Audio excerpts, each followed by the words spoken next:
너무 기뻐서 입이 다물어지지 않는다는 말을 하곤 합니다. 그러니까 기쁘면 침묵하지 않습니다. 기쁨의 침묵은 없습니다. 너무 슬프면 말이 안 나옵니다. 그러나 너무 기쁘면 모르는 사람이 옆에 있어도 말을 걸고 싶은 게 사람의 특징입니다. 너무 기쁜 소식은 크게 외쳐집니다. 우리가 믿고 있는 예수님의 복음은 말씀에 의하면 큰 기쁨의 소식입니다. 우리 누가복음 2장 10절에서 천사가 이와 같이 선포하지요.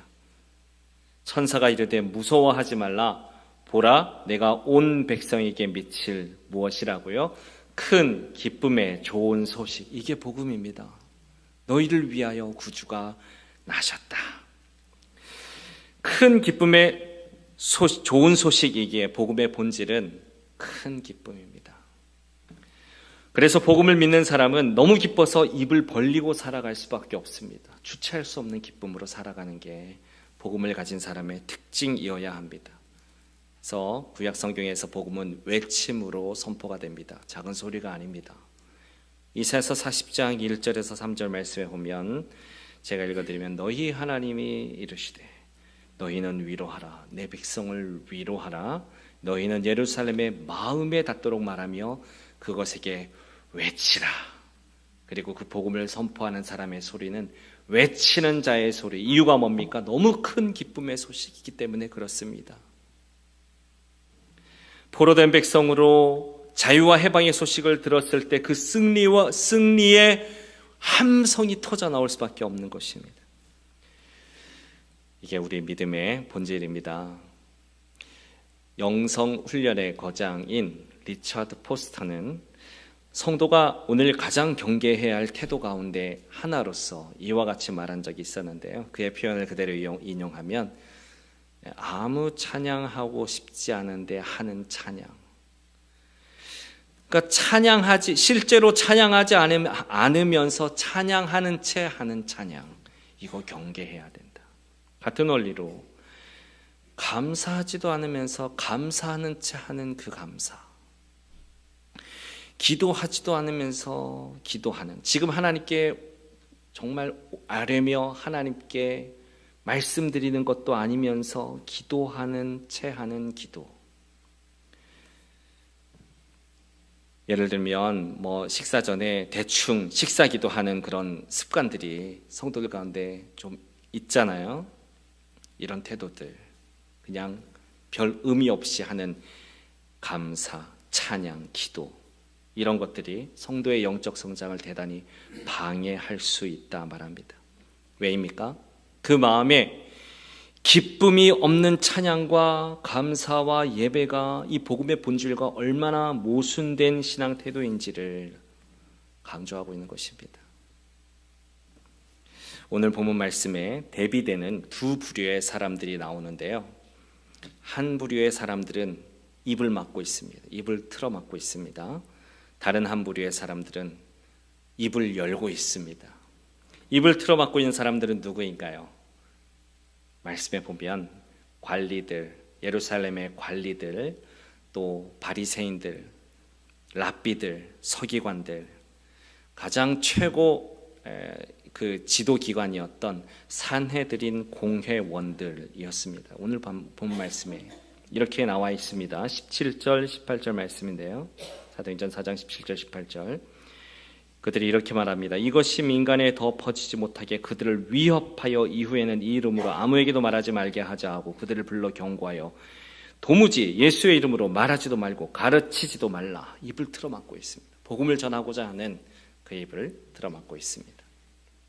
반면에 그들의 이런 위협에 아랑곳하지 않고 더욱 입을 크게 열고 있는 사람들이 있습니다. 누구인가요? 베드로와 요한입니다. 이어지는 19절, 20절 우리 한번 같이 봉독할까요? 시작. 베드로와 요한이 대답하여 이르되 하나님 앞에서 너희 말을 듣는 것이 하나님의 말씀을 듣는 것보다 옳은가 판단하라. 우리는 보고 들은 것을 말하지 아니할 수 없다. 말하지 아니할 수 없다. 여러분 무슨 차이일까요? 두 부류 다 성경을 읽는 사람들이고요. 두 부류 다 하나님을 믿는다고 말하는 사람들입니다. 그럼 두 부류의 차이는 뭡니까? 그 마음에 기쁨이 있냐 없냐의 차이입니다. 복음의 기쁨이 있냐 없냐. 첫 번째 부류의 사람들은 복음의 기쁨이 없습니다. 여러분 한번 이 장면에 그 말을 하는 사람들의 얼굴 표정을 한번 생각해 보십시오. 무미건조한, 아무 의미 없이 말하는 그 무표정한 마음, 그 무표정한 얼굴들을 생각해 봅니다. 기쁨이 있느냐 없느냐, 이 둘의 차이가 얼마나 큰 차이인지 첫 번째 부류의 사람들은 은혜를 방해합니다. 은혜를 거절할 뿐만 아니라 은혜를 막습니다. 핍박합니다. 그러나 사도들, 이 두 번째 부류의 사람들은 은혜를 선포합니다. 왜입니까? 그들 안에 말하지 않고서는 견딜 수 없는 복음의 기쁨이 있기 때문에 그들의 입을 다물래야 담을 수가 없는 겁니다. 우리가 왜 말하지 않을 수 없을까요? 우리 안에 있는 굿뉴스, 큰 기쁨의 복음 때문입니다. 하나님의 구원의 말씀과 역사가 복음이 되지 않고 있는 성도의 그릇된 삶의 태도를 우리는 경계해야 합니다. 오늘 첫 번째 부류의 사람들, 입을 틀어막았던 바리새인들과 서기관들과 그 성경 교사들이 그렇습니다. 그들이 사도들의 복음 전파에 입을 틀어막고 있었던 것입니다. 그들에게는 기쁨도 없고 그들의 얼굴에는 웃음도 없습니다. 복음의 기쁨이 없습니다. 하나님 믿는다 하지만 아무것도 없어요. 옆에 계신 분을 한번 보십시오. 얼굴을 한번 보시기 바랍니다. 크게 한번 웃으시면서 이렇게 말씀해 주세요. 한번 힘드시지요? 한번 물어보세요. 힘드시지요? 자, 예. 그래도 이렇게 한번 따라서 한번 선포 같이 한번 할까요? 그래도 주님 주신 기쁨이 당신이 겪는 어떤 고난보다, 어떤 어려움보다 더 셉니다. 주님이 주신 기쁨이, 우리에게 주신 복음의 기쁨이 여러분의 어떤 고난과 환난보다 훨씬 더 큰 기쁨입니다. 더 강합니다. 주님이 주신 그 기쁨으로 여러분의 어려움을 삼켜버리십시오. 본문 말씀은 또 예수님의 복음을 위협하며 거절하는 바로 그 사람들 안에 있는 기쁨이 아닌 다른 것을 주목하게 하는데, 그게 뭘까요? 바로 두려움입니다. 사람을 두려워하는 거예요. 그 두려움이 얼마나 센지 은혜의 사건을 목격하고도 증언을 아무리 들어도, 심지어 그들이 직접 말하기를 16절 말씀에 이렇게 나와 있죠. 이 사람들을 어떻게 할까? 그들로 말미암아 유명한 표적 나타난 것이 예루살렘에 사는 모든 사람에게 알려졌으니 우리도 부인할 수 없다. 그러니까 이 솔로몬 행각에서 베드로가 말씀을 전하게 된 그 계기였던, 사도행전에서 처음 나온 사도들이 베드로와 요한이 못 걷는 자를 일으켜 세운 그 기적의 역사를 보고 그들의 입에서 선포되어지는 예수 이름의 그 말씀, 복음을 듣고 그들도 알았어요. 이게 하나님의 말씀이구나. 우리가 여기에 하나님께서 역사하고 계심을 부인할 수가 없구나. 그렇게 인정하면서도 주님이 주시는 그 복음의 은혜를 그들은 거절하고 있는 겁니다. 참 놀랍죠. 이런 일이 사람에게 일어납니다. 눈으로, 몸으로 모든 것을 체험하여도 받아들이지 않을 수 있습니다. 왜요? 인간적인 두려움 때문에요. 그 두려움의 시작은 인간의 욕망이지요. 내 가진 것을 잃어버리지 않고자 하는 욕망. 혹시 이 사람들 때문에, 이 복음의 말씀 때문에 내 자리가, 안정적인 내 어떤 권위의 위치가 흔들릴까 봐, 내 안정적인 삶의 기반이 무너질까 봐 하는 그런 그릇된 욕망과 그런 착각. 인생의 본질이 그런 게 아닌데 이 세상 살아가며 우리는 다 그런 식으로 내 소유와 내 위치와 내 능력을 의지하며 살아갈 때 우리는 두려움에 사로잡히게 됩니다. 복음을 두려워할 수밖에 없습니다. 은혜를 거절하게 됩니다. 하나님과의 관계가 바로 서지 않은 증거는 두려움에 잡혀 사는 겁니다. 걱정과 염려가 지배하는 삶으로 나아갑니다. 반면에 예수님의 복음 안에 있는 사도들은 어떻게 나와 있나요? 그들은 담대합니다. 이 권세자들의 위협에도 거침없이 그들은 말하기를, 우리는 하나님의 말씀 순종하여 우리가 듣고 본 바를 말하지 않을 수 없다. 너희가 아무리 그렇게 위협해도 말하지 않을 수 없다. 사도들이 그 베드로와 요한이 노인 후에 동료들을 다른 제자들에게 찾아갔을 때에도 제자들이 이렇게 기도합니다. 29절 30절 말씀인데요.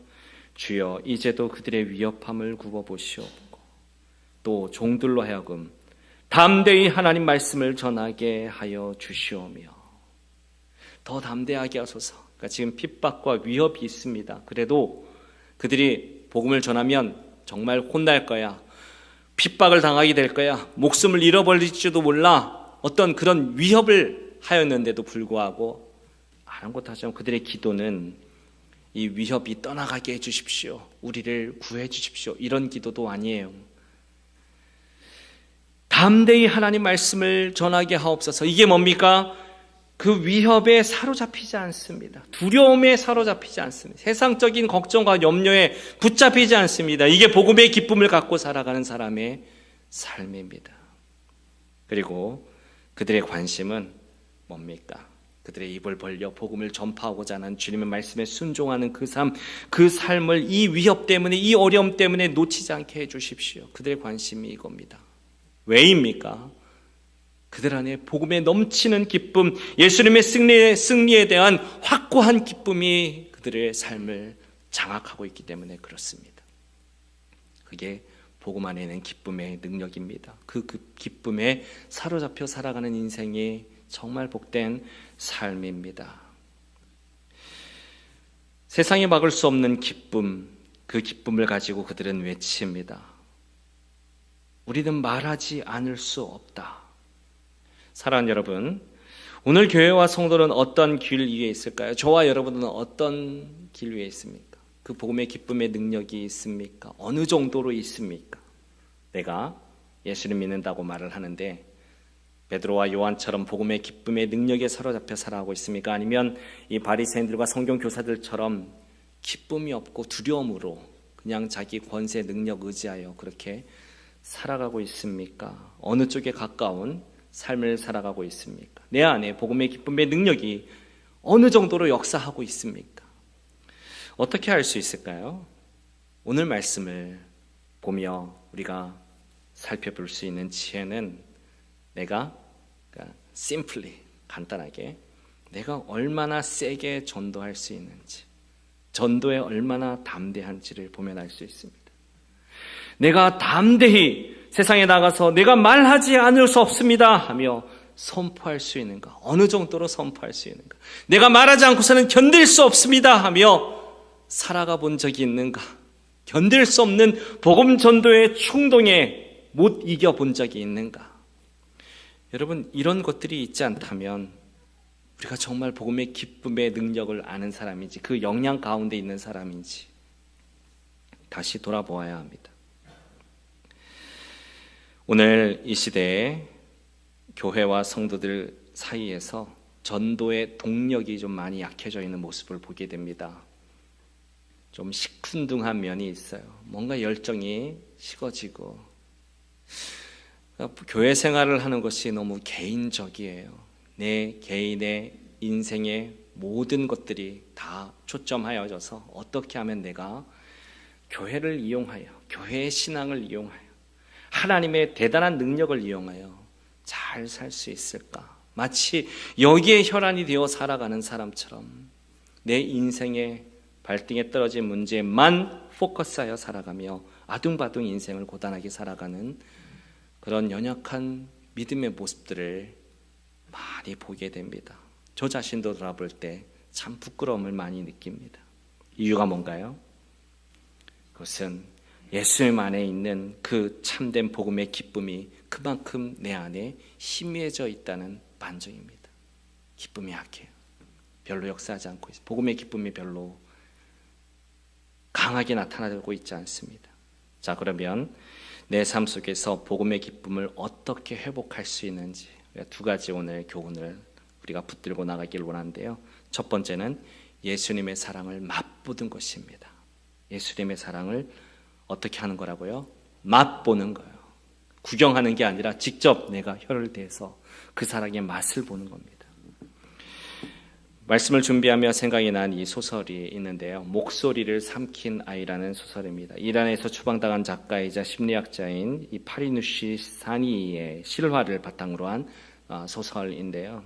7살까지 말을 못한 아이가 커서 이제 20살 청년이 되어서 자기의 그 말을 입을 닫아버렸던 시기에 그 어린 아이의 고통과 절망과 내면의 싸움이 무엇이었는지에 대해서 이야기하는 그런 내용들입니다. 아이가 입을 다문 이유는요, 엄마, 특히 아빠에 대한 두려움 때문이었습니다.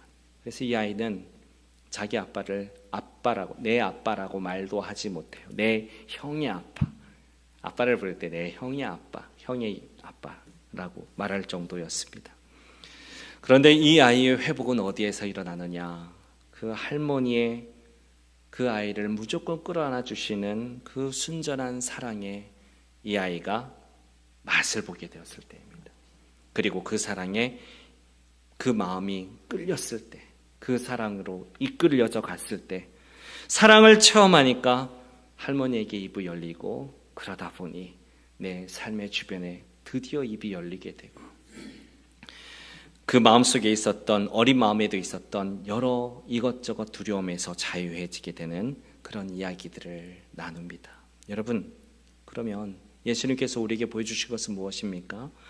로마서 5장 6절에서 8절까지 말씀해 보면 우리가 정말 연약하고 초라하고 죽을 죄인이었을 때 그때에도 우리를 사랑하신, 그리고 그냥 사랑하신 것이 아니라 우리를 위해서 죽으심으로 죽기까지 사랑하신 주님의 사랑이 우리가 받는 사랑임을 주님이 우리에게 보여주셨다 말씀하십니다.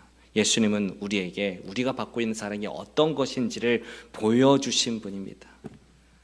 뭐 대단하게 사랑받거나 용서받거나 대단하게 인정받아야 할 만한 자격이 있는 사람을 사랑한 것이 아니라 그런 자격이 없는 저와 여러분을 자기의 목숨을 버리시기까지 사랑하신 사랑을 예수님께서 그 하나님의 사랑을 보여주신 것입니다. 그 사랑에 우리의 혀를 대고 그 맛을 볼 때 우리 마음에 일어나는 것은 참된 기쁨이죠. 내가 사랑받은 기쁨이요. 그리고 그 사랑과 기쁨은 우리를 결코 가만히 두지 않습니다. 예수를 만나면 그렇게 됩니다.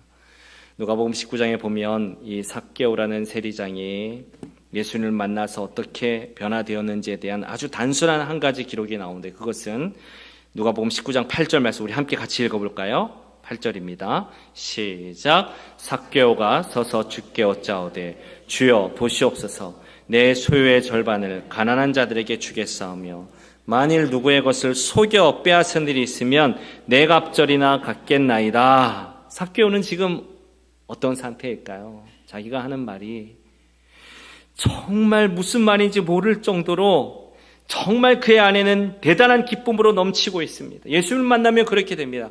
충만해집니다. 우리는 정말 작은 것 하나 잃어버릴까 아둥바둥 정말 조바심을 가지며 살아가는데요. 예수를 만난 사람은요, 충만감에 못 견뎌서 다 나눠주고 싶은 그런 마음, 그게 지금 예수를 만난 삭개오 마음 안에 일어나고 있는 일인 것입니다. 내 소유의 절반을, 여러분 부자일수록 자기 소유의 절반을 내놓기는 정말 어려운 일이죠. 삭개오는 지금 그 얘기를 하고 있습니다. 내가 만약에 조금이라도 내가 자이든 타이든 다른 사람에게 뺏은 일이 있으면 갚기를, 성경에는 2배 또는 3배 정도만 갚아도 된다 나와 있는, 난 4배 갚겠습니다. 지금 막 들떠있고 흥분된 이유가 뭐예요? 뭐에 들떠있고 흥분된 겁니까? 예수님을 만나니 그 안에 있는 충만함에 사로잡혀 예수님이 너무 기쁜 거예요. 복음의 기쁨에 사로잡힌 사람은 이렇게 세상의 절절한 어떤 갈급함과 결핍에 붙잡혀 아둥바둥 살아가게 하지 않습니다. 복음의 기쁨은 충만한 가운데에서 나아가게 합니다. 그리고 두려움에서 자유를 주십니다. 여러분, 두려움과 염려가 여러분의 삶을 이끌어가지 않게 하십시오. 예수님의 사랑을 맛보십시오. 요한일서 4장 18절, 사랑 안에 두려움이 없고 온전한 사랑이 두려움을 내쫓나니. 지금 어떤 문제가, 어떤 어려움이 여러분을 사로잡고 있습니까? 그것이 여러분을 장악하지 못하도록 무엇을 해야 됩니까? 예수님의 사랑을 맛보아야 해요. 여러분, 그러면 어떻게 주님의 사랑을 맛볼 수 있을까요? 어떻게 맛볼 수 있겠습니까? 주님의 기쁨에 참여하는 중요한 방법인데요. 그것은 바로 주의 말씀에 순종할 때 우리는 주님의 사랑과 기쁨을 맛보고 참여할 수 있습니다. 우리 마태복음 25장 21절 말씀 한번 같이 읽어볼까요? 시작. 그 주인이 이르되 잘하였도다 착하고 충성된 종아, 내가 적은 일에 충성하였음에 내가 많은 것을 내게 맡기리니 내 주인의 즐거움에 참여할지어다. 여러분, 그러니까 우리가 정말 예수님 안에 있는 참된 복음의 기쁨을 누리기 위해서는 무슨 초자연적인 홀리 스피릿이 막 머리끝부터 발끝까지 관통해가지고 내 안에 내적으로 뭔가 막 그냥 뒤집어지고 일어나야 참여가 되는 것이 아니라요, 주님이 알려주시는 것은 너가 작은 일에 충성된 순종의 삶을 살았을 때 주인의 즐거움에 참여할 수 있게 될 것이다. 여러분, 주의 기쁨을 경험하는 자리는 순종의 자리입니다. 순종하면, 주의 말씀에 순종하면 주님의 기쁨을 맛볼 수 있습니다. 주님의 사랑이 뭔지 좀 맛볼 수 있습니다. 예수님께서 무리들에게 가르치실 때 가만히 그 아름다운 교훈을 듣던 한 여자가 깊이 주의 말씀에 감동이 되어서 무리들 가운데에서 막 소리칩니다. 당신을 뵌 태와 당신을 먹인 젖이 복이 있나이다. 예수님이 너무 좋으니까 당신의 어머니, 당신을 젖물린 그 사람 정말 복이 있는 사람이다. 근데 예수님이 그 말을 듣고 이렇게 대답하십니다. 예수께서 이르시되 오히려 하나님의 말씀을 듣고 지키는 자가 복이 있느니라. 누가복음 11장 28절 말씀. 그러니까 주의 말씀 듣고 지키는 자가 예수님의 엄마가 되는 것보다 더 행복할 거야, 이 뜻입니다. 여러분, 순종의 기쁨이 있습니다. 사도들이 말씀을 순종하여 주의 복음을 전할 때 그들이 이렇게 고백합니다. 요한일서 1장 3절 4절 말씀인데요. 우리가 보고 들은 바를 너희에게도 전함은 너희로 우리와 사귐이 있게 하려니니 우리의 사귐은 아버지와 그의 아들 예수 그리스도와 더불어 누립니다. 우리가 이것을 쓰면 무엇이 충만하게 하려 함이라고요? 우리의 기쁨이 충만하게 하려 함이라. 요한일서 1장 3절 4절 말씀입니다. 우리 기쁨이 충만하게 하려 함. 사도들은 지금 복음을 전하는 이유가 기쁨이 충만하게 하기 위해서요. 전도하면서 그들은 기뻐했습니다. 사도행전 5장 41절 42절 말씀에 이제 사도들이 이제 이 사건 이후에 풀려가서 말씀을 또 전하다가 다시 잡혀갑니다. 잡혀갔을 때 능욕을 당해요. 그런데 그들이 어땠다는 거예요? 5장 41절 42절 한번 말씀을 보실까요? 사도들은 그 이름을 위하여 능욕받던 일에 합당한 자로 여기심을 기뻐하면서 지금 당하는 고통 속에서도 기쁨이 있습니다. 그리고 40일 같이 봉독합니다. 시작. 그들이 날마다 성전에 있든지 집에 있든지 예수는 그리스도라고 가르치기와 전도하기를 그치지 아니하니라. 아멘. 멈추지 않고 주의 복음을 전하는 일에, 주의 말씀 순종하여 주의 복음을 전하는 일에 헌신합니다. 왜입니까? 복음의 기쁨이 있기 때문에 그렇습니다. 복음의 기쁨에 사로잡혀 살아갈 때 복음의 기쁨의 능력을 삶 가운데서 경험하게 됩니다. 순종이 주의 기쁨을 맛볼 수 있는 자리입니다.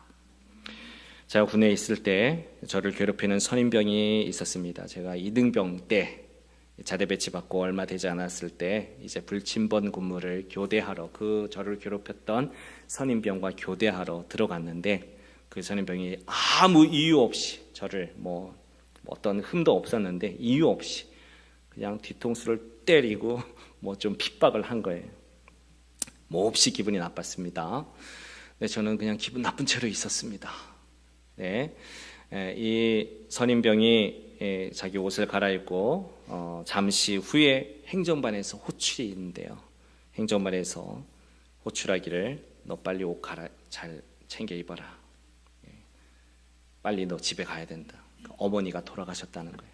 이 선임병이 무척 괴로워하면서 15일 위로 휴가를 갔다 온 다음에 저를 불렀습니다. 그의 마음속에는 제가 신학교를 다니는 학생이고 크리스찬이고 뭐 좀 믿음 생활 막 열심히 하는 애인데 이유 없이 자기가 때렸던 게 좀 찔렸던 것 같아요. 그러면서 저를 부르고 근데 저에게 하는 말이 너 나에게 예수라는 예자도 꺼내지 말라. 그러니까 나 전도할 생각도 하지 말고 예수님 이야기도 하지 말고 너 신앙생활 잘하는 거 표내지도 말고 저에게 엄포를 주는 것입니다.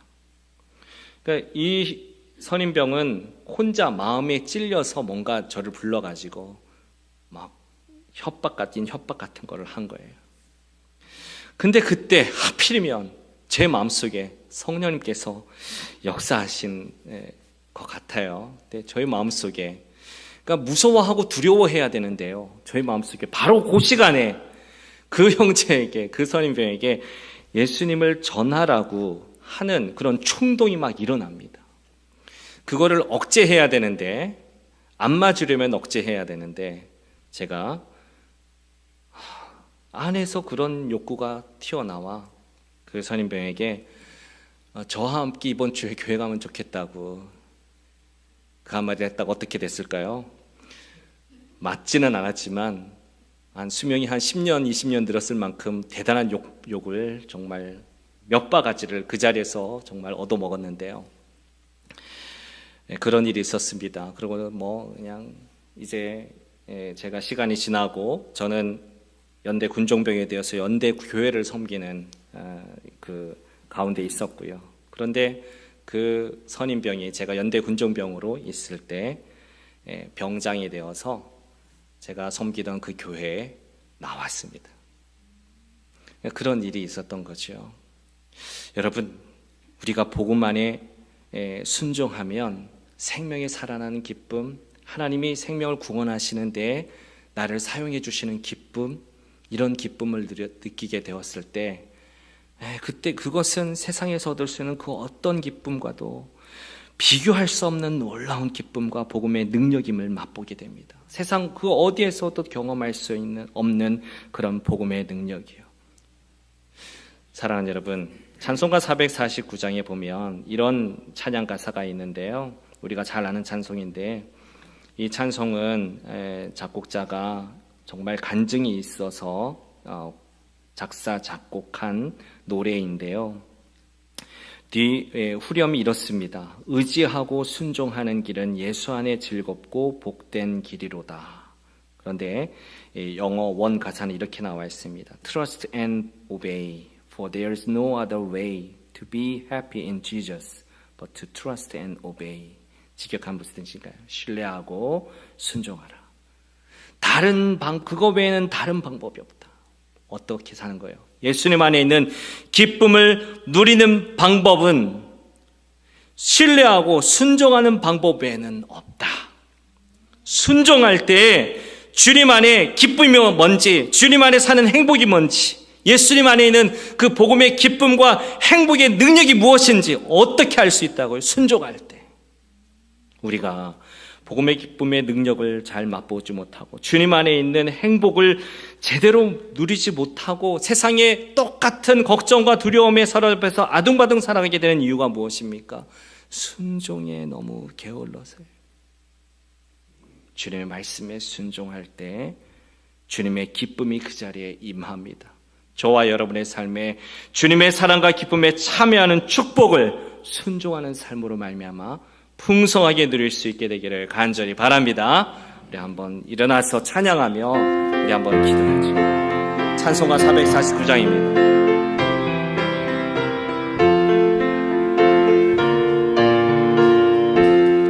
예수 따라가며